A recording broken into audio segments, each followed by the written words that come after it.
Last படம் வந்து அருமையாகவே இருந்துச்சு. இந்த மாதிரி ஃபேன்ஸோட எல்லாருக்கும் முன்னாடி பார்த்து சந்தோஷமாக இருக்குது. நான் இப்போ தான் ஃபஸ்ட் டைம் இந்த மாதிரி அட்டென்ட் பண்ணுறேன்.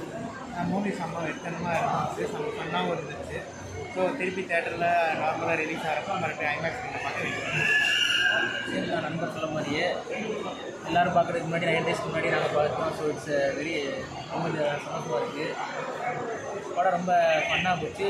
சூப்பர் ஹீரோ மூவி மாதிரி இல்லை, நல்லா ஜாலியாக கமர்ஷியல் மூவி மாதிரி இருந்துச்சு. கண்டிப்பாக எல்லோரும் பார்க்கலாம். போஸ்ட் கிரெடிட் சீனே கட் பண்ணிட்டாங்க. நான் திரும்ப வந்து பார்க்குறதுக்காக ஒரு ஸ்ட்ராட்டஜியாக இருக்கிறதில்ல.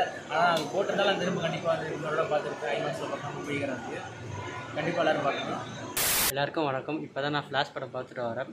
10 டேக்கு முன்னாடியே நான் ஃபேன்ஸ் ஸ்க்ரீனிங்கில் படம் பார்த்துருக்கேன். கிட்டத்தட்ட 5 வருஷம் பிளான் பண்ணி இப்போ தான் ஃப்ளாஷ் படமே கொண்டு வந்திருக்காங்க. ஒரு வருஷத்துக்கு முன்னாடி எடுத்து 2022 ரிலீஸ் ஆக வேண்டிய படம் ரொம்ப டிலேக்கு அப்புறம் இப்போ ரிலீஸ் ஆகிருக்கு. ஒரு வருஷத்துக்கு முன்னாடியே படத்தோட ஸ்டோரி எல்லாமே லீக் ஆச்சு. அதனால் படம் பார்க்கும்போது பெருசாக சர்ப்ரைஸ் இல்லை.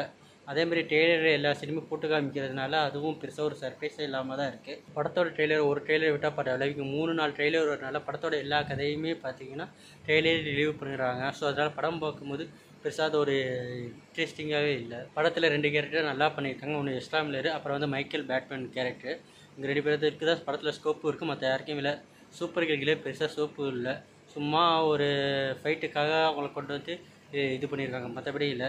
அதேமாதிரி அந்த கிளைமேக்ஸ் ஃபைட் சீனு கிராஃபிக்ஸ் ரொம்ப ஒர்ஸ்ட்டாக இருக்குது. மார்வல் கிட்டே இருக்க கிராஃபிக்ஸ் இன்னும் டிசி பக்கம் வரவே இல்லை. நீங்கள் அந்த ஃபைட் சீன்லாம் பார்த்தீங்கன்னா அப்படியே கிராஃபிக்ஸ் தனியாகவே தெரியுது. ஸோ இன்னும் டிசி கிட்ட அந்த கிராஃபிக்ஸ் இன்னும் இம்ப்ரூவ் பண்ணணும். படத்தில் கேபே ஏகப்பட்டது இருக்குது. பழைய டிசியில் நடிச்சவங்க எல்லாருமே நடிச்சிருக்காங்க.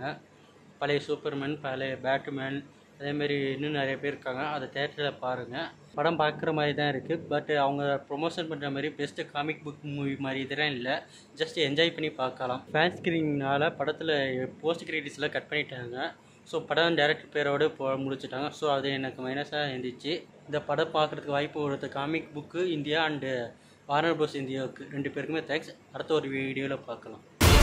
This world must die. No!